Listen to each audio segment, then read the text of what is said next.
बिस्मिल्लाहिर्रहमानिर्रहीम। लाखों करोड़ों दरूद नबी अकरम सल्लल्लाहु अलैहि वसल्लम पर और उनकी आल पर। हराम और हलाल के बारे में कहते हैं इसमें अगर मगर और चूंके चुनांचे जैसा ग्रे एरिया नहीं होता।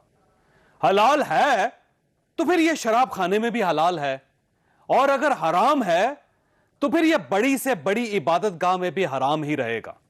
लेकिन शायद सियासत के हराम और हलाल में फर्क होता है। पोजीशन बदलने से हलाल हराम और हराम हलाल हो जाता है।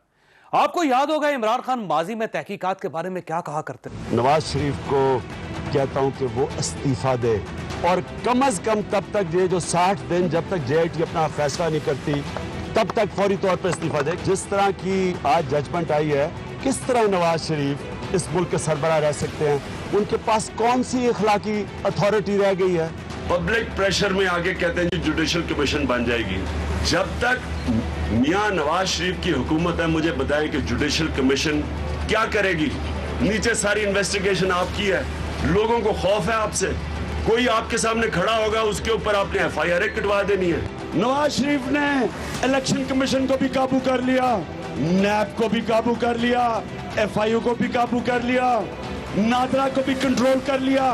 नवाज शरीफ समझा सारे मेरे अब काबू आ गए हैं, ऑपोजिशन को भी काबू कर लिया सिवाय इमरान खान के। और आज जब ये वज़ीर-ए-आज़म हैं तो हुकूमत क्या फैसला कर रही है, आप ये भी मुलाहिजा कीजिए। 700 से ज्यादा पाकिस्तान के लोगों के नाम शामिल हैं पेंडोरा पेपर्स में। 3-4 कैटेगरीज जो हैं वो बनाई गई हैं। पहली कैटेगरी तो वो है जिन्होंने पाकिस्तान के अंदर अपनी ऑफशोर कंपनीज डिक्लेयर की हुई। उसके बाद दूसरे हैं जिन्होंने ऑफशोर कंपनीज बनाई लेकिन यहाँ पे डिक्लेयर नहीं की। फिर तीसरे हैं जिन्होंने ऑफशोर कंपनीज बनाई और फिर मनी लॉन्डर किया गया उनकी जगह, जिन्होंने अपनी वेल्थ डिक्लेरेशन में सिरे से इनको जाहिर ही नहीं किया ऑफशोर कंपनीज को, वो फिर एक और ऑफेंस है। तो लिहाजा ये जो प्राइम मिनिस्टर इंस्पेक्शन कमीशन के तहत जो सेल बनेगा, ये इब्तदाई तौर के ऊपर इन तमाम जो कंपनीज हैं उनको डिवाइड करेगा और उसके मुताबिक जो है फिर हम आगे बढ़ेंगे। यानी कल जो इदारे सीट बरकरार रहने के बाद तहकीकात नहीं कर सकते थे, आज वही इदारे वजीरों के मातहत रहकर भी तहकीकात ठीक करेंगे। यानी जिस पर इल्जाम है वो बास होगा और बास के खिलाफ तहकीकात उसके मातहत करेंगे। जबकि दूसरी तरफ हुकूमत चेयरमैन NAB की तकर्रुरी के लिए अपोजिशन लीडर से बात करने के लिए तैयार नहीं है। शहबाज शरीफ खुद जो है वो मुल्ज़म है NAB के, और ये शहबाज शरीफ से पूछ के अगला चेयरमैन लगाना ऐसा ही होगा कि हम चोर से पूछे कि आप बताइए आपका तफ्तीशी कौन हो। लिहाजा इस पे हमारा बिल्कुल वाज़े एक मौक़िफ़ है। हम शहबाज शरीफ साहब से कंसल्टेशन नहीं करेंगे अगले चेयरमैन की तैनाती के लिए। यानी चेयरमैन NAB के इशू पर कॉन्फ्लिक्ट ऑफ इंटरेस्ट हराम है और पेंडोरा पेपर्स में वुज़रा का कॉन्फ्लिक्ट ऑफ इंटरेस्ट पूरे का पूरा हलाल है। पॉलिसी का यह फर्क हमारा आज का इशू होगा। हमारे साथ रहिए। प्रोग्राम में दोबारा खुशामदीद। मैं मेहमानों का तारुफ कराऊंगा, लेकिन इस वक्त बाबर अवान साहब हमारे साथ टेलीफोन पे मौजूद है। डॉक्टर साहब आपका बहुत बहुत शुक्रिया। सर ये फरमाइए, ये जो ऑर्डिनेंस है इसके मेन जो फीचर्स हैं वो क्या क्या हैं? Thank you. बिस्मिल्लाहिर्रहमानिर्रहीम जावेद साहब, इसके 6 मेन फीचर्स हैं। सबसे पहले तो यह है कि जब ये ऑर्डिनेंस आया तो इसको चैलेंज किया गया था सुप्रीम कोर्ट ऑफ पाकिस्तान में, और सुप्रीम कोर्ट ऑफ पाकिस्तान के फुल बेंच ने ये कहा कि हम जमानत इसमें नहीं थी, तो उन्होंने कहा ये हम नहीं मानते, आप रिट के लिए जाएंगे, हाई कोर्ट साहब जमानत आप मांगेंगे। हमने बाकी सारे जो जराइम है, आर्सन है, कत्ल है, अगवा है और मुतशद्दिदाना एंटी स्टेट जो भी है जराइम, उनके अंदर बेल ट्रायल कोर्ट देती है। तो हमने ये इख्तियार दिया है ट्रायल कोर्ट को कि जमानत का इख्तियार उनके पास चला जाएगा। जमानत 2 किस्म की होती है। अगर किसी को गिरफ्तारी का खदशा है तो वो कबल गिरफ्तारी लेगा, गिरफ्तार हो गया तो बाद गिरफ्तारी लेगा। बिल्कुल सही, बिल्कुल सही, बिल्कुल सही। जजेस की तादाद के बारे में सुप्रीम कोर्ट ऑफ पाकिस्तान ने ये कहा कि जज बढ़ाओ, लेकिन एक सेशन डिवीजन जो होता है, एक डिस्ट्रिक्ट जिसको कहते हैं सेशन डिवीजन, उसमें 15, 16, 20, 25 हो सकते हैं एडिशनल सेशन जज, लेकिन सेशन जज एक होता है। पहले हम सेशन जज दे सकते थे और वो हाई कोर्ट से रहता था अक्सर हमारा आर्ग्यूमेंट। अब हम एडिशनल सेशन जजेस को भी लगा सकेंगे और साबिक को भी लगा सकेंगे। तो तीसरा ये है कि जो टैक्स के जितने मुकदमात हैं बैंकर्स को, तो पहले ही इन्होंने लेजिस्लेशन के जरिए से ओरिजिनल ऑर्डिनेंस में से निकाल दिया था, लेकिन अगर टैक्स का किसी को नोटिस आता है, टैक्स की एविजन का नोटिस आता है या फ्रॉड का नोटिस आता है, मिसरिप्रेजेंटेशन का, तो उसके लिए फोरम कानूनी तौर पे मौजूद है, वो FBR है। अब ये सारे केसेस उनके पास चले जाएंगे, ठीक, टैक्स से रिलेटेड, यानी नैब के पास नहीं रहेंगे केस। जी नहीं रहेंगे। तीसरा ये कि हैरेसमेंट होती थी, मुख्तलिफ अदालतों ने भी कहा, आपने भी कहा, मैंने भी कहा, सबने कहा कि हैरेसमेंट खत्म की जाए, कि लोगों को बुला लिया जाता था, प्राइवेट लोगों को भी, प्राइवेट जिनके झगड़े थे उनको बुला के वो भी सेटल किया जाता था, वो इनके परव्यू से हमने निकाल दिया है। ठीक हो गया। वो इसका जो चौथा नुक्ता है जी, वो बड़ा इंपॉर्टेंट है। वो नुक्ता ये है कि अगर जो लीडर ऑफ द ऑपोजिशन और लीडर ऑफ द हाउस के दरमियान स्टेलमेट आ जाता था, तो अगला कुछ नहीं लिखा होता कि फिर क्या होगा। हमने पावर दी है और ज्यादा पार्लियामेंट को, और उस एम्पावरमेंट के जरिए से अब हम ज्वाइंट पार्लियामेंट्री कमेटी बनाएंगे दोनों हाउसेस की। अगर फैसला लीडर ऑफ द ऑपोजिशन नहीं कर सकते और लीडर ऑफ द हाउस नहीं कर सकते, तो ये वहां चला जाएगा मामला, वो बैठ के फिर पार्लियामेंट करेगी। अच्छा डॉक्टर साहब, यहां पे मैं एक चंद सेकंड्स के लिए रोकूंगा आपको। ये फरमाइएगा कि ये जो ऑर्डिनेंस है, इसमें भी आप अपोजिशन लीडर से कंसल्ट करेंगे, यानी गवर्नमेंट करेगी कंसल्ट? लॉ में लिखा हुआ है कि ऑपोजिशन लीडर के साथ जो लीडर ऑफ द हाउस है वो कंसल्ट करेंगे, लेकिन आपका इशारा अगर इंफॉर्मेशन मिनिस्टर साहब के बयान की तरफ है, तो उस पे उनका मौकफ मैं आपके सामने रख देता हूं जो दुरुस्त है। वो मौकफ ये है कि चूंकि 3 किस्म के cases leader of the opposition के खिलाफ हैं इस वक्त, एक राइप अप केसेस हैं, दूसरे waiting for the recording of the evidence, तीसरा उनके खिलाफ प्रोब्स हैं और इंक्वायरीज हैं और इन्वेस्टिगेशंस हैं। तो इसलिए he can not be a जज ऑफ हिज ओन कॉल, ये ग्लोबल लॉ है। ठीक है, यानी आप मियां शहबाज शरीफ साहब जब तक अपोजिशन लीडर है इनके साथ कंसल्ट नहीं करेंगे, और अगर ये अपोजिशन लीडर बदल जाते हैं तो फिर आप कंसल्ट करेंगे? देखिए, मेरे सामने बैठे हुए हैं राना तनवीर साहब, इस वक्त मुझे स्क्रीन पे नजर आ रहे हैं जी। तो एक जमाना था जब इतना शोर डाला गया, कहा गया जी कि ऑपोजिशन लीडर को पब्लिक अकाउंट्स कमेटी का चेयरमैन होना चाहिए। जमहूरियत के लिए हमने तो मान गए, लेकिन सिंध गवर्नमेंट ने अभी तक अलीम आदिल शेख को पब्लिक अकाउंट्स कमेटी का चेयरमैन ऑपोजिशन लीडर को नहीं लगाया। तो इसलिए ये जो कॉन्फ्लिक्ट ऑफ इंटरेस्ट है, ये ज़ाहिर डिबेटेबल है, वो हम हाँ कहेंगे, वो ना कहेंगे, लेकिन ये अपनी जगह पे ये फैक्ट्स हैं जो मौजूद है, इसकी वजह से उन्होंने ये कहा। वो पॉइंट रह गए थे, आप कहें तो मैं बता दूंगा। जी जी। एक पॉइंट ये है कि पहले ये नहीं था कि अगर कोई चेयरमैन हट जाता है और फैसला नहीं कर सकते ये दोनों, तो दरमियान में क्या होगा इस इंटेग्रम पीरियड में। अब हमने ये कहा है कि जो इनकम्बेंट होगा, जब तक मुशावरत होती है, इनकम्बेंट कंटिन्यू करेगा ये। और आखिरी जो पॉइंट है इस हवाले से जो इसकी इंपॉर्टेंस है, वो ये है कि इसमें पहली दफा प्रोसिक्यूशन को इंडिपेंडेंट भी किया जा रहा है और इसको इफेक्टिव भी बनाया जा रहा है।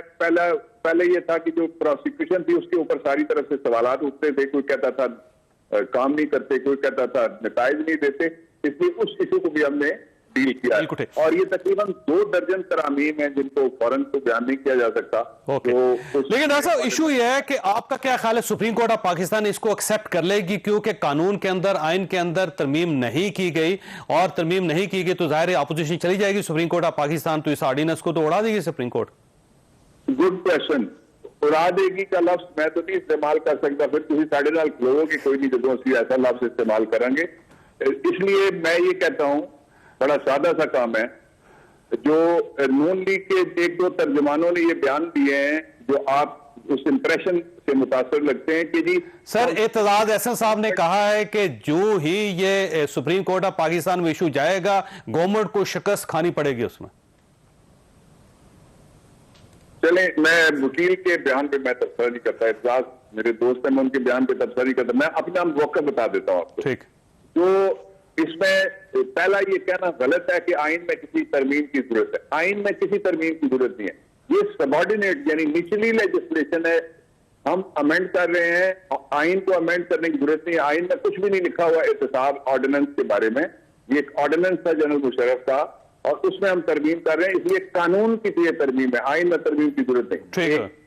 ये है कि सुप्रीम कोर्ट ऑफ पाकिस्तान और मुख्तलिफ अदालतों ने जो रिमार्क्स दिए हैं मुख्तलिफ मुकदमात में, उनको केटर करने के लिए, जिनमें 2 फैसले हैं इस्लामाबाद हाई कोर्ट के चीफ जस्टिस अतर मुनल्ला साहब के, बड़े फाजिल जज हैं, उनके 2 पैसे उनको भी केटर करने की हमने कोशिश की है और ये सारा कुछ शामिल है। मैं अगली 2 बातें कर देता हूँ ठीक। जो अब मैं आपको वैसे एक सवाल यहाँ पे ये भी बनता है सर कि आपके पास 4 महीने होंगे इस ऑर्डिनेंस के बाद, अगर इन 4 महीनों में नए चेयरमैन की तैनाती नहीं होती तो फिर आप एक और ऑर्डिनेंस लेके आएंगे? नहीं, जो ऑर्डिनेंस है वो 120 डेज एक दफा आता है, एक दफा एक्सटेंड हो सकता है, इसके अलावा तो कोई ऑर्डिनेंस जारी नहीं हो सकता। लेकिन इसी को मैं कैटर कर देता हूं कि हम अगला जो भी पार्लियामेंट का सेशन आएगा, सेनेट का पहले आया तो सेनेट में, नेशनल असेंबली का आया तो हम फौरी तौर पे बिल की सूरत में इसको वहां पे पेश कर देंगे। इसलिए हम इसको छाती के साथ लगा के नहीं रखेंगे। लेकिन सर सवाल यह ना कि जब आप बिल के तौर पे पेश करेंगे तो अपोजिशन तो इसको एक्सेप्ट नहीं करेगी, तो फिर इसका मतलब ये हो कि गवर्नमेंट का बिल हुआ, गवर्नमेंट ने पास कर लिया, गवर्नमेंट का नैब हुआ, गवर्नमेंट ही इन्वेस्टिगेशन करेगी फिर? नहीं, गवर्नमेंट का नैब इसलिए नहीं है कि हमने कोई जस्टिस मुजद्दद मिर्जा को हटा के हमने किसी सैफर रहमान को नहीं लगाना, इसलिए हमारा नहीं होगा। ये जो चेयरमैन लगा हुआ है, ये चेयरमैन भी नवाज शरीफ साहब की और खुर्शीद शाह साहब की मुशावरत से लगे हैं, हमने नहीं लगाए। अच्छा सर, आप इन चेयरमैन साहब को एक्सटेंशन देना चाहते हैं? आप ये चाहते हैं कि वही सीट पर रहें? इस पे एक लाइन में और कह दूं, इस हवाले से जो कानून है उसमें दोनों गवर्नमेंट पहले रही हैं और इस दौरान तकरीबन 5 वजीर आजम आए, किसी ने तब्दील करने की कोशिश नहीं की। हम रिफॉर्म कर रहे हैं। ऑपोजिशन को मैं खुली दावत देता हूं कि वो इस रिफॉर्म को खुले दिल से कबूल करें, आए, बैठे, अपनी तजावीज हमें नहीं देना चाहते, जावेद चौधरी के जरिए हमें पहुंचा दें। वो तजावीज भी हम कंसिडर करने के लिए तैयार हैं, लेकिन कमेटी हम बनाएंगे इसके लिए और ऑपोजिशन को दावत देंगे कि आए और बैठें। बिल्कुल ठीक है डॉक्टर साहब, आपका बहुत बहुत शुक्रिया। हमारे साथ सदाकत अली भाई साहब तशरीफ रखते हैं, शाद भट्टी साहब तशरीफ रखते हैं, राना तनवीर हुसैन साहब तशरीफ रखते हैं। अगर आप इजाजत है तो राना साहब से पूछ लो एक सवाल, अगर आप इजाजत है। राना साहब ये फरमाइए सर, एक ऑप्शन बड़ा खुला है आपके पास कि आप अपोजिशन लीडर को चेंज कर दें सर, और आप खुद अपोजिशन लीडर बन जाए, कुछ अरसे के लिए बन जाएं और कंसल्ट करें गवर्नमेंट के साथ, चेयरमैन नैब का तयन हो, तकर्री हो, तो उसके बाद दोबारा आप अपनी सीट पे से उठ जाएं और मियां शहबाज शरीफ साहब आ जाएं वापस। अच्छा साहब, मैं हैरान हूँ। ये बाबर रहमान साहब बात कर रहे थे, बल्कि इनके सारे लोग ही एक बात कर रहे हैं। मैं समझता हूँ कि इतनी डिसऑनेस्टी, इंटेलेक्चुअल डिसऑनेस्टी मैंने कभी नहीं देखी। पॉलिटिकल करते हैं अपने अपने एंगल से बात, कम से कम ये प्रोफेशनल लोग हैं, ये बात दुरुस्त करें कि लीडर ऑफ अपोजिशन जो है उन पर कोई किसी किस्म की भी इस वक्त वो कन्विक्शन नहीं है, वो मुजरम नहीं है। इनके सब पे इंक्वायरी है, किसी के हेलीकॉप्टर की पड़ी हुई है, किसी की BRT का स्टे लिया हुआ है, इंक्वायरी तो है। किसी का मुल्तान में है, वो कैबिनेट में बैठे हुए हैं। तो मैं समझता हूँ ये एक नॉर्मल सी बात कर रहे हैं, ना वो स्पिरिट ना उसकी मीनिंग ये है कि लीडर ऑफ अपोजिशन कभी भी in the eyes of law वो बंदा जो कन्विक्ट ना हो, वो मुलजिम जो है वो मुजरम नहीं होता, वो दागदार नहीं होता। तो इस तरह तो कई आप केसेस बने हुए हैं, कई FIR दर्ज हुई हैं। ये इनकी क्या बात करते हैं? इन्होंने तो अपने आप को एक NRO देना था, दे लिया, क्योंकि इनको पता है कि बहुत जल्द इलेक्शन होने वाले हैं। पर ये सारे के सारे अंदर जाएंगे। लेकिन बाकी सारी शराइत उन्होंने आपकी मान ली हैं, सिर्फ चेयरमैन साहब के अलावा जो आप चाहते थे वो सारी मानेंगे सर इस ऑर्डिनेंस में? बिल्कुल नहीं, नाम चाहते हैं, नाम इसका हिस्सा बनेंगे, ये पास करते हैं, करें जो करते हैं करने। ये जो करने जा रहे हैं ये टोटल वो नैब के ये ऐसे काम कर रहे हैं जैसे इनको भुगतना ना पड़े। अब ये भुगतने तो ये अपोजिशन तो भुगत चुकी है। अपोजिशन का जो था, इन्होंने जो करना था, दीवार में चुनना था चुन लिया, जो केसेस गलत बनाने थे बना लिए।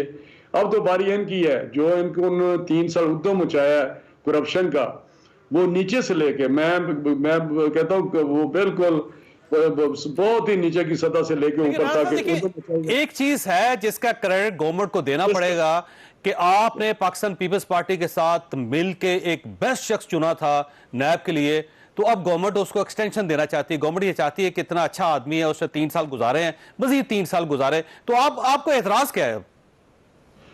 मेरी बात सुने चौधरी साहब, आपका क्वेश्चन जो है बिल्कुल आप क्वेश्चन करें, लेकिन वो तो चुनने वालों ने इस प्राइम मिनिस्टर को भी चुना था, चुनने वालों ने, और क्या निकला बीच में से वो भी आपके सामने है। आज बच्चा कौम का जो तंग नहीं, ये तो आपने चुना था सर। ये जस्टिस जावेद इकबाल साहब तो आपने चुना ना सर, ये तो आपका इंतखाब है। गलती नहीं हो जाती। देखे ना, ये जो चेयरमैन नैब है ये उनके हाथ चढ़ा हुआ है। लेकिन मैं आपको बताऊं, यहाँ बदलते हुए देर नहीं लगती। यही चेयरमैन नैब ये जरा गवर्नमेंट हटने दे, इनके बंदों को अंदर नहीं करेगा तो मुझे पकड़ लें। उसने तो स्टेटमेंट दी हुई है कि मैं इसलिए इनके बंदे नहीं पकड़ता कि गवर्नमेंट ना खत्म हो जाए। मेरी सुन ले बात, वो गवर्नमेंट अब खत्म, वो तो गवर्नमेंट जब खत्म होगी फिर वो डर नहीं उसको होगा कि गवर्नमेंट गिर जाएगी। अब वो फिर इनको पकड़ेगा, सबको अंदर देगा। तो ये बातें सबको पता है क्या होने जा रहा है। साहब ये ना हो कि गवर्नमेंट खत्म हो तो उसके बाद ये जो आज की गवर्नमेंट है, इमरान खान साहब ये कहे कि चेयरमैन नैब को हटाएं और आप कहेंगे यही चेयरमैन रहेगा। ये दिन बदलते देर नहीं लगती। भाई साहब ये फरमाइएगा सर, ये देखिए अजीब सा तजाद है कि एक तरफ आप ये कह रहे हैं कि जो वुज़रा जिनका नाम पंडोरा, जी मैं आऊंगा आपकी तरफ वापस राणा साहब, जो पंडोरा पेपर्स में जिन लोगों के नाम आए वो वजीर रहेंगे और उनके नीचे जो मुतहद इदारे हैं वो उनके खिलाफ तहकीकात करेंगे। और साथ इस साइड पे आप कह रहे हैं कि मियां शहबाज शरीफ साहब के कोई केसेस हैं, इसलिए उनके साथ हम कंसल्टिंग। हम तो कहते हैं जो कानून में लिखा हुआ है मुख्तलिफ चीजों का कंपैरिजन है। जी राणा साहब कुछ कह रहे हैं आप? मैं सिर्फ एक सेंटेंस कहता, आपने क्वेश्चन कर दिया ना, या तो क्वेश्चन ना किया करें कि इसको आप हम कहीं हटाएं।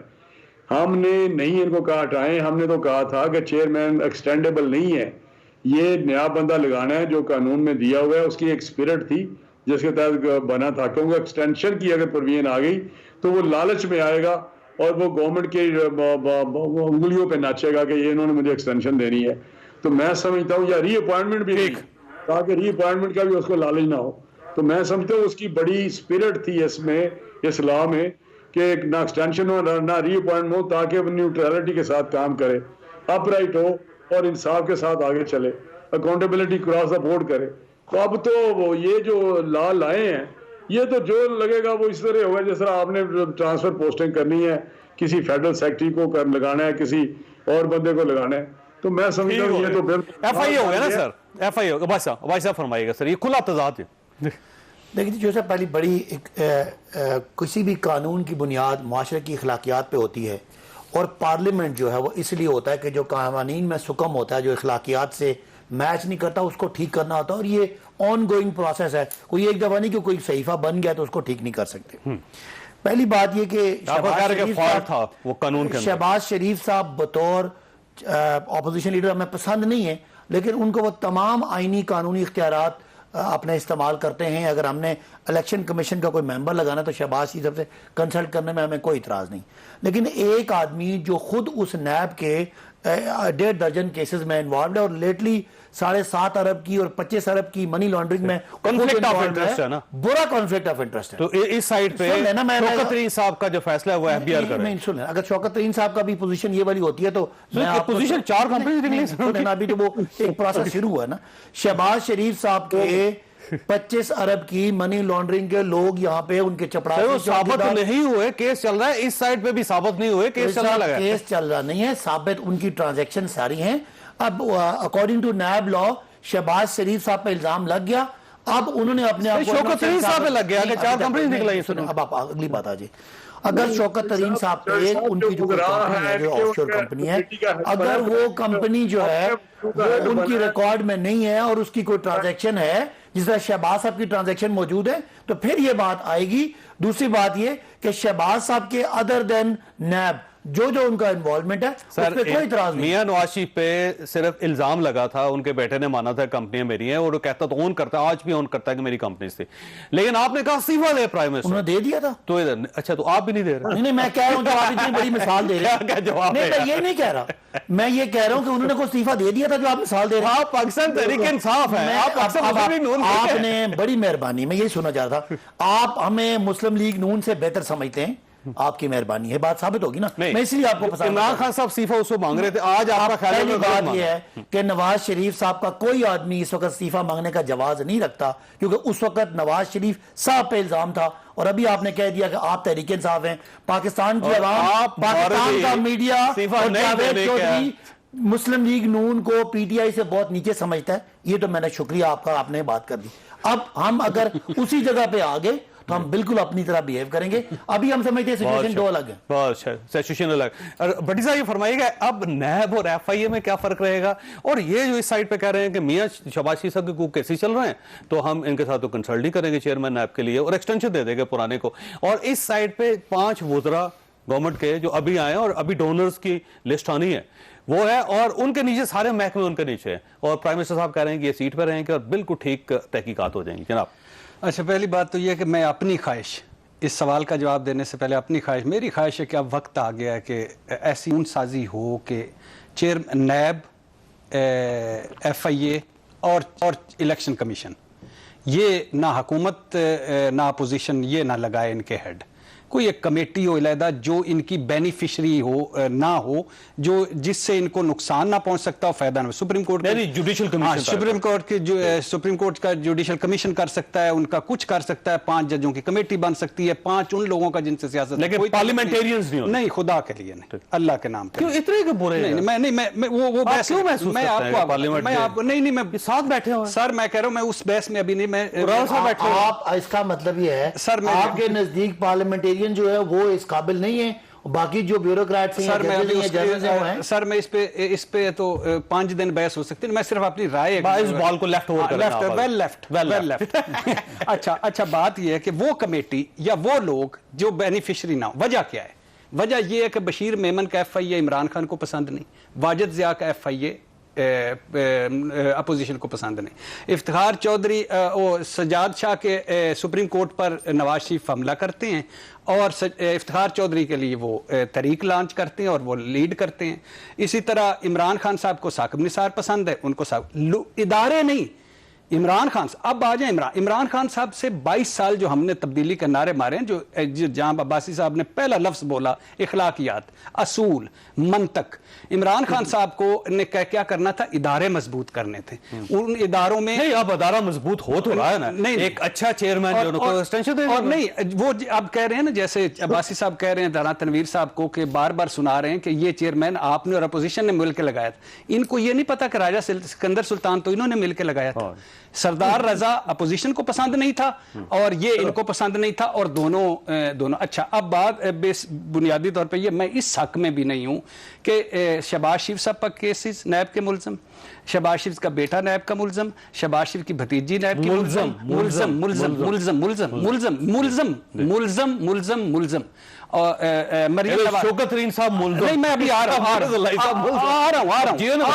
हूं सर, तो बात तो कंप्लीट। मुल्ज़म, उनके भतीजे मुल्ज़म, बेटे मुल्ज़म, अहले खाना मुल्ज़म, पार्टी के लोग मुल्ज़म। अब इमरान खान साहब हेलीकॉप्टर में मुल्ज़म, इमरान खान साहब के सारे कई वुज़रा मुल्ज़म और कई बनने वाले, और 7 स्कैंडल आए हैं इमरान खान साहब के दौर में, जो इन्होंने रिपोर्टें खुद पब्लिश की, अभी कुछ नहीं हुआ। कमीशन की रिपोर्ट, अब एक तरफ प्राइम मिनिस्टर इंस्पेक्शन कमीशन कायम कर देते हैं, मतलब क्या?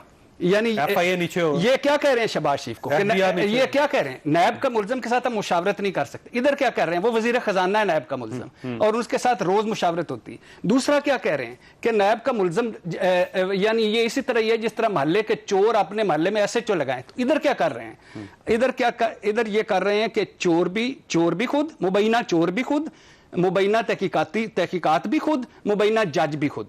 इमरान खान साहब ने और कैटेगरीज बना दी गवर्नमेंट ने 3, और इमरान खान साहब ने एक बयान दिया था खड़े होकर, मुझे याद है, मैं उस प्रेस कॉन्फ्रेंस में मौजूद। इमरान खान ने कहा था, और नवाज शरीफ वो जो पता नहीं किस मुल्क का एक वजीर आजम है, उसने इंक्वायरी का किया कि इंक्वायरी का इंतजार, आइसलैंड के, उसने खुद रिजाइन कर दिया। इमरान खान साहब आप इन 6 को इलादा करते, और पहला ट्वीट जो 3 उन्होंने ट्वीट किया, वेलकम साथ कहते कि मैं 6 को इलादा कर रहा हूं उदों से, और इनको कह रहा हूं डिक्लेयर, और सुप्रीम कोर्ट को कह रहा हूं कि जुडिशियल कमीशन बनाए और JIT बनाए और इनका करे। गवर्नमेंट ने कहा है पहले तहकीकात। मुझे बता दें FIA कैसे शौकत तरीन के नीचे, मुझे बता दें नैब कैसे नीचे? मुझे आप समझे ना, मुझे बता दें इमरान खान सरबराह प्राइम मिनिस्टर ने कमीशन, इमरान खान सरबराह, मैं सवाल कर रहा हूं, मौका दें। ये की मजाल है, आप मौका दे सर, मेरी बात मैं ये कह रहा हूं, सवाए FBR के और कोई महकमा उनके नीचे नहीं है, तमाम इदारों को पैसे देते हैं। अगर सर वजारत खजाना FIA की तनख्वाह रोक ले सर, खत्म हो गया ये तो ऐसी बात है सर। एक छोटा सवाए FBR के, और FBR आपके मालूमात के लिए FBR छोटा सा केस है, नहीं एक जुमला, FBR के पास वो केस जाएगा चौधरी साहब, जो सिर्फ टैक्स इवेजन का चौधरी होगा साहब, और उनका टैक्स इवेजन का केस ही नहीं है। राणा साहब हंस रहे हैं, राणा साहब आज बड़ा एंजॉय कर रहे हैं। अच्छा एक छोटा सा केस है, राणा साहब, ये एक छोटा सा केस है, वो केस है हेलीकॉप्टर केस। मुझे यकीन है इमरान खान साहब उसमें, मैं ईमानदार, ऑनेस्ट, नियत काम कर, लेकिन वो छोटा सा केस आज तक क्यों हल नहीं हुआ? BRT क्यों नहीं, मालम जब्बा क्यों नहीं, चीनी क्यों नहीं, पेट्रोल क्यों नहीं, और खुदा के लिए वो नैब का केस है, FIA का तो नहीं है। अच्छा अरे मुझे ब्रेक लेना सर, ब्रेक लेने दे। बड़ा सिंपल सा सवाल है सर कि अगर फर्ज करें कि FIA के DG साहब अगर केस खोल देते हैं शौकत तरीन साहब का और FBR की तरफ से उनको टैक्स का नोटिस आ जाता है, तो क्या फैसला? फिर से ब्रेक के बाद दोबारा जरूरत। प्रोग्राम में दोबारा खुशामदीद। राणा साहब ये फरमाइएगा सर, ये फिर सोल्यूशन क्या है? सर देखें, ना आप कुछ तजवीज दे रहे हैं, ना आप अपने अपोजिशन लीडर को बदलने के लिए तैयार है कुछ अरसे के लिए, और ना ही आप इस तरमीम को एक्सेप्ट करने के लिए तैयार है, ना ऑर्डिनेंस को एक्सेप्ट करने के लिए तैयार है, तो सिस्टम कैसे आगे बढ़ेगा फिर सर? देखिए, हमने पहले तो आप ये बात मत करें कि लीडर अपोजिशन को बदलना है। वजह अगर कोई ऐसी बात हो जिसका कानूनी जवाज हो, आईनी जवाज हो, तो बिल्कुल ऐसी बात नहीं है। ये बिल्कुल, ये अभी बाबर अवान साहब ने PAC की मिसाल दी, वो भी मैं समझता हूँ लैक ऑफ अंडरस्टैंडिंग थी, जो इनको PTI को पता ही नहीं था कि भाई जो अब मैं उधर बैठा हुआ हूँ चेयरमैन PAC, तो पूछे इनसे PTI वालों से कि क्या वहाँ किस तरह काम होता है। वहाँ पे ना तो किसी पॉलिटिशियन का, किसी हुकूमत का, वो तो मेरा हाल अफसर होते हैं जो अकाउंटेबल होते हैं, प्रिंसिपल अकाउंटिंग ऑफिसर होता है, किसी पॉलिटिशियन का नाम आज तक किसी जगह पे नहीं आता, ना वो अकाउंटेबिलिटी उसमें वो ऐसी होती है। तो ये इनकी लैक ऑफ अंडरस्टैंडिंग। ठीक है, इसमें कोई शक नहीं कि आप बहुत अच्छा काम कर रहे हैं और आप पे किसी को एतराज भी नहीं, ना पाकिस्तान पीपल्स पार्टी एतराज कर रही है, ना PTI आप पे एतराज कर रही है। लेकिन सवाल ये है सर कि एक आइन का एक रास्ता है, कानून का एक रास्ता है कि आपने एक चेयरमैन नैब के लिए कुछ नाम पेश करने होते हैं, कुछ गवर्नमेंट ने करने होते हैं, आप नाम पेश कर दें सर, मियां शहबाज शरीफ साहब ही दस्तखत करके 3-4 लोगों के नाम फ्लोट कर दें। नहीं, बिल्कुल, जब ये बात करेंगे मान साहब देंगे, जब कंसल्टेशन होगी तो बिल्कुल हम नाम देंगे। ये चौधरी साहब बिल्कुल मेरी तरफ से ये नोट कर लें, जब ये कंसल्टेशन। लेकिन ये जो अमेंडमेंट्स इन्होंने की हैं, ये इस तरह अमेंडमेंट्स कहते हैं कि वो उसको एक्सटेंशन दे दे, फिर ये कि अगर अपॉइंटमेंट करनी है तो वहां पे बैठ के नहीं सर, वो क्योंकि नाम नहीं दिए गए तो एक्सटेंशन होगी सर, तो आप नाम दे देना सर, आप इरफान सिद्दीकी साहब का नाम दे दें, किसी का नाम दे दें, नाम तो दें आप। मेरी बात हो, किसी ने मांगे ही नहीं है, अगर मांगेंगे जब कंसल्ट करेंगे तो देंगे हम। हमने हर वक्त जब भी इन्होंने कंसल्ट किया है, और जो सुप्रीम कोर्ट का फैसला है वो बड़ी मीनिंगफुल कंसल्टेशन की बात करते हैं, सिर्फ कंसल्टेशन नहीं है। जब कंसल्टेशन होगी, जब चीफ इलेक्शन कमिश्नर की हुई थी, नाम हमने दिए, गो इन्होंने तो ये कर दिया कि अपने प्रिंसिपल सेक्रेटरी से लेटर लिखवाने शुरू कर दिए। वो कंसल्टेशन तो नहीं, कंसल्टेशन तो रिटर्न भी होनी है, तो रिटर्न ही चाहिए। तो वो लेटर लिखे प्राइम मिनिस्टर, जो इन्होंने बाद में फिर लिखा। अब जब लेटर लिखेंगे तो बिल्कुल वहां हम देंगे अपनी सजेशन, और फिर वो देख लेंगे हम, के लोग देख लेंगे, कि कमेटी भी देखेगी। अच्छा सर, ये अगर बिल पास करते हैं तो अपोजिशन का क्या रद्द अमल होगा, और अगर पार्लियामानी कमेटी बनती है तो क्या अपोजिशन उसको एक्सेप्ट कर लेगी? नहीं, पार्लियामानी कमेटी किस पे बनती है? इस पे तो नहीं बनने जा रही, वो तो इलेक्शन लॉज की बात करते हैं। पार्लियामानी कमेटी अगर इलेक्शन लॉज पे बनाते हैं, जिसका पहले भी हमने अंदिया दिया था कि हम उसका हिस्सा बनेंगे। नए चेयरमैन नैब की तकर्रुरी के लिए कोई ऑर्डिनेंस में एक शिक ये भी है कि पार्लियामानी कमेटी के हवाले कर दिया जाए इसको। नहीं, ये तो जब असेंबली में आएगा, पार्लियामानी कमेटी असेंबली में आएगा, दोनों हाउसेस में तो नहीं। वो और बात आप समझे कि अगर कोई किसी नाम पे इत्तेफाक नहीं होता तो फिर वो पार्लियामानी कमेटी की वहां गुंजाइश रखी है कि पार्लियामानी कमेटी जो दोनों हाउसेस पे होगी, जो बाबर वान साहब कह रहे थे, आप शायद उनकी बात समझे नहीं, तो उस कमेटी को वो नाम जाएंगे जो हमारी और लीडर ऑफ द हाउस की तरफ से होंगे, तो फिर कमेटी फैसला करेगी। वहां कमेटी अगर फैसला नहीं होता किसी तरीके से, तो फिर वो कंटिन्यू करेगा, वो चेयरमैन इनकम्बेंट जो है, जो अभी बैठा हुआ है, वो जारी रखे। देखिए, ये तो एक मजाक है, इन्होंने एक आपस के साथ, बिल्कुल आपने ठीक ऑब्जर्व किया था, ये तो एक FIA या दूसरे FBR का चेयरमैन लगा दिया। वो चेयरमैन पहले FBR वाले क्या कहते थे कि कोई किसी के टैक्स जो है वो सीक्रेट हम नहीं देते। जब काजी फायज ईसा का मामला आया तो वही लेके प्लेट में लेके सुप्रीम कोर्ट को जाके उन्होंने सब कुछ दिया कि देखे जी ये इनके ये रिटर्न है और ये सारा कुछ है। तो इन ये गवर्नमेंट एक अनोखी चीज की से और मखलूक आई है। जो भी भट्टी साहब कह रहे थे, ठीक कह रहे थे भाई, 22 साल की जदोजहद का बात करते हैं और ये आगे नहीं बताते कि जितने हमने झूठ बोले हैं, जितने हमने धोखा दिया है, भट्टी साहब को दिया है, आपको दिया है, हर एक को कौम को दिया है, वो तो और अगर इजाजत मैं भट्टी साहब से सवाल करता हूं, क्योंकि भट्टी साहब के ख्यालात आजकल आपसे बहुत ज्यादा मिलते जुलते हैं। राना साहब, भट्टी साहब ये फरमाइएगा सर, ये वाकई आपको तजाद नजर आता है गवर्नमेंट के दो इश्यूज दोनों साथ साथ चल रहे हैं, चेयरमैन नैब का इशू, उस पर एक मौकफ, और दूसरा ये जो पंडोरा पेपर है उस पर दूसरा मौकफ, दोनों इश्यूज जो है वो करप्शन रिलेटेड है। बिल्कुल है। इसी वजह से देखें ना, मैं इमरान खान साहब के साथ खड़ा हूं कि इस मामले में हुकूमत में कि आप मैंने भी अपने टीवी प्रोग्राम में कहा कि राना तनवीर साहब को वक्ती तौर पे, आर्जी तौर पर अपोजिशन को चाहिए कि अपोजिशन लीडर बना लें, वो मुशावरत कर लें, या नाम दे दें कि हमसे मुशावरत नहीं की, ये नाम पड़े हुए हैं, हम इत्माम हुज्जत करते हैं, ठीक, लेकिन और बाकी उनके साथ जिदबाजी इस तरफ से भी, इस बाकी उनके साथ, बाकी हाउस ऑफ शरीफ के साथ, जरदारी साहब एंड कंपनी के साथ, तो ये मुशावरत करना चेयरमैन नैब पर जुल्म है, ये जमहूरियत नहीं है, ये तो जुल्म है जमहूरियत के साथ भी। लेकिन दूसरी तरफ उससे बड़ा जुल्म क्या हुआ? वो जुल्म ये हुआ कि जिसने ये स्टेटस को तोड़ना था, जिसने ये तब्दीली लानी थी, जिसकी सियासत इखलाकियात, असूल और मंतक पर थी, जो हर वक्त हमें भाषण देते थे इमरान खान साहब इखलाकियात के, और जिसकी बुनियाद पर हम उनके साथ खड़े हुए तब्दीली के नारे मारे, नया पाकिस्तान, उसमें उन्होंने किया इमरान खान के लिए तो बड़ा आसान है।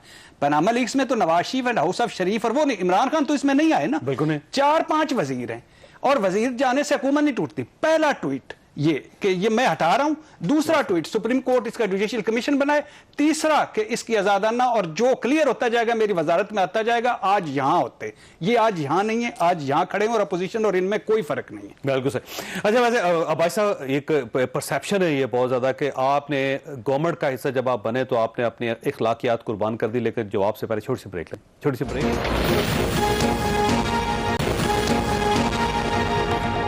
प्रोग्राम में दोबारा खुश आमदीद। ये फरमाइए भाई साहब, ये जो डबल स्टैंडर्ड्स हैं, आप तो इखलाकी मयार पे बहुत ज्यादा बुलंद होते थे, हर आदमी आइडलाइज करता था आपको, और आप मोनस इलाही साहब के लिए, शौकत तरीन साहब के लिए, खुशरो बुख्तियार साहब के लिए, जो आप में से एक भी शख्स जो आपकी अपनी पार्टी का नहीं है, उसके लिए आप इतनी बड़ी कुर्बानी दे रहे हैं।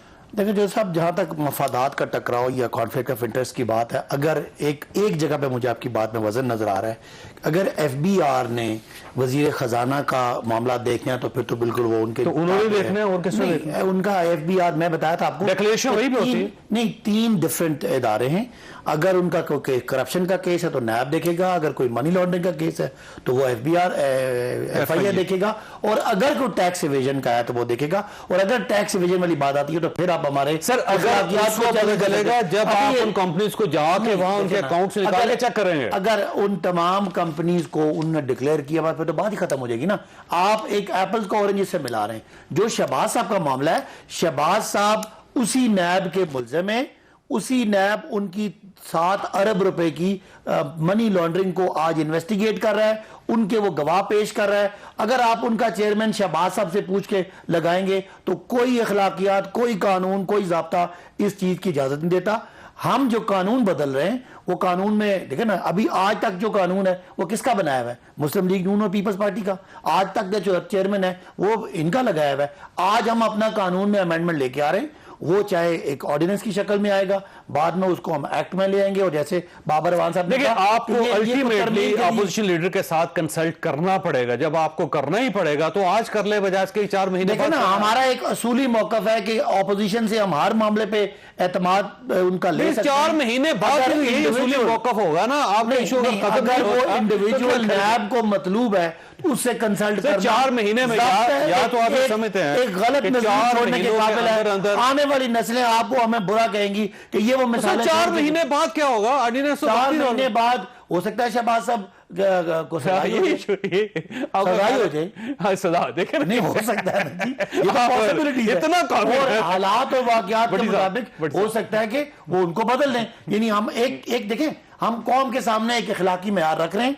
यहाँ पे कहाँ है? पंडोरा है ना, मैं तो बता रहा हूं। आप जो मिसालें दे रहे कि अभी वसाइल का वजीर है और उसको FIA इन्वेस्टिगेट नहीं करेगा, ऊपर इमरान खान नहीं करेगा, कैसे करेगा? नहीं, इससे पहले आपके इमरान खान के दौर में क्या अलीम खान जेल में नहीं गए? क्या सफ्तान खान जेल में नहीं गए? क्या बाकी लोगों पर रेफरेंसेस नहीं आए? तो ये बातें जहांगीर तरीन साहब गए हैं सर, जहांगीर तरीन साहब गए हैं, उनके खिलाफ भी केस क्या चल नहीं रहा है। साहब गए हैं? नहीं, आप हर एक को जेल में भेजना आपने, हर एक केस के अपने अपने सर, आप भी अपने मामला आपकी ख्वाहिश पे हम लोगों को जेल में नहीं भेज सकते जनाब ना। भट्टी साहब, ये किसकी ख्वाहिश पे जाएंगे सर? पहली बात तो यह है कि असूली मौकफ को अगर जान मिल गई ना, क़यामत वाले दिन उसने हमारे किसी सियासतदान को जन्नत की तरफ नहीं जाने, वैसे भी नहीं जाना अल्लाह के फजल आपको से। पता है कि वो कहते थे इनको मूंछों से पकड़ के मैं जेल में फेंकूं। नंबर 1। नंबर 2, इखलाकी, मैं अब फिर एक मरतबा दोहरा रहा हूं कि शहबाज, हाउस ऑफ शरीफ और उनके साथ मुशावरत नहीं करनी चाहिए नैब पर। दूसरी बात यह है कि मुझे बताएं, जहांगीर तरीन नायल हुआ, नवाज शरीफ साहब नायल हुए, जहांगीर तरीन साहब इमरान खान की वफाकी काबीना में क्यों बैठते थे? जहांगीर तरीन साहब के लिए मुबैना तौर पर वाजिद जिया को क्यों तब्दील किया गया? सही बात। जहांगीर तरीन साहब के लिए अली जफर क्यों कमेटी बनी?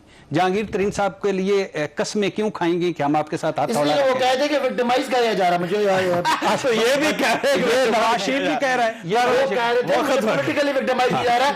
आज अपने मौकफ पे खड़ी है और जहांगीर तरीन साहब के खिलाफ अपने मौकफ पे खड़ी है। वो ये कह रहे थे कि सियासी तौर पे मेरे साथ ज्यादती हो रही है, नॉर्मल मुझे बिहेव नहीं किया जा रहा। वो खत्म हो गया ख्वाजा साहब, आपने गुफ्तगू सुनी, फैसला आप खुद कर लीजिएगा। अल्लाह ताला आप और आपके अहले खाना को हर किसी मुसीबत से महफूज रखे। अल्लाह हाफिज।